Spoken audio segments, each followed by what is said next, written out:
نو موږ ستاسو د بچیانو داسې حفاظت کړی بچیانو د الله نه ویریږئ پرده فرض ده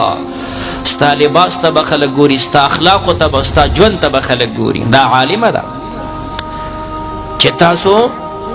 دا علاقو د مسلمانانو دا بچیان د دې نه متاثره کوي چې او دا علم خیر دی مدرسه خیر دی خلکو ته خیر رسیږي خلک به مدرسې ته راځي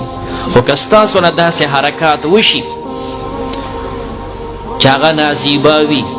خلک به د مدرسو نه د علم نه د دې نه متنفره شي خلک به د ایمان او د دین نه متنفره شي یره چې دا عالمه و د اخلاق څنګه دي دا عالم او ته وګوره د پلار مور سره څنګه جګړې کوي د ورور سره څنګه په جګړو ده د خاون سره خدا په جګړو ده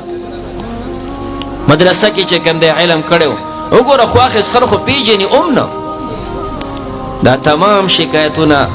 د داسې فاضلو راځي ګورخه به د ځان نه به فتوی نه ورکوي خواخې پکې چا راوستې د سخر پکې چا راوستې دی دا غیره باندې حق څه کوي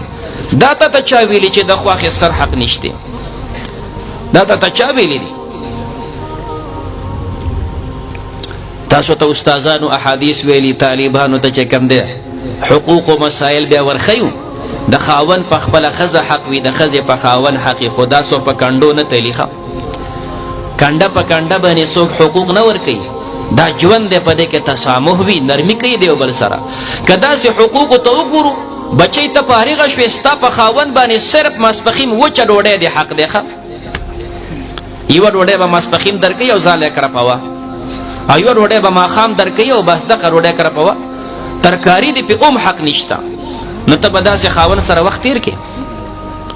دا خو چې ته واده شي دا غونډ کور تا ته حواله شي په خپل طبیعت باندې پخوا په خپل طبیعت باندې خورا دا ژوند دی خاون د خپل ښځې سره ناکام کوي ښځه به د خاون سره ناکام کوي چې تو د خاون حق منې په دې باندې د پلار حق دی په دې باندې د مور حق دی چې دا پلار دی بچی ته وایي ورکه طلاق وله لرې که د کور نه د پلار حق دی بلکل به تا طلاقوي چې پلار زوی ته وایي ورکه دې ښځې له طلاق لرې که د پلار حق به منې ورکه طلاقه څنګه پتا باندې حق نشته ستا واده وشو ته د دغه سخر بچی همیشه دپاره په دې سخر حرامې څنګه چې د هغې لور په څنګ کې کېناستې شي د دې پلار لاس ښکلوی شي د پلار تندی ښکلوی شي انګور د سخر سره په څنګ کې کېناستې شي د سخر لاس ښکلوی شي د سخر تندی ښکلوی شي دا پلار دی شریعت تاله پلار وګرځو ته وایې چې کوم دی د سخر حق پکې چا راوستی دی داسې بلا مسایل زنګ مخې ته راشي د ځان نه به مفتیه نه جوړې د خپل استادانو سره د علماو سره د هغې په رهنمایي به ژوند کوئ مسایلو کې به غلطه شي موږ ته وګورئ داسې ټول علما دي الحمدلله 29 سال زما د درس وشول لیکن اوس هم کله بعضې مسایل داسې راشي یره چې دا مسله تفصیل غواړي ته دا لفتا ته لاړ شه دا مسله زما په ذهن کې حاضر نه ده ما ته نه دی ده ته مدرسې دا لفتا سره رابطه وکړه د هغې دا مقصد خو نه دی چې ما طالبي وکړه یا بل عالم طالبي وکړه او 30 کاله درس وکړو په تمامو مسایلو به ګینې دی پوهېږي دا خو د الله علم دی امام مالک رحمه الله ته سړی رالی چې د مسلې تپوس کوي ما ته پته نشته 36 مسایل دغه په ژوند کې داسې نقل دي ما ته پته نشته سائل ورته وایي مولوي صاحب زه خو د ډېر لرې علاقې نه راغلی یم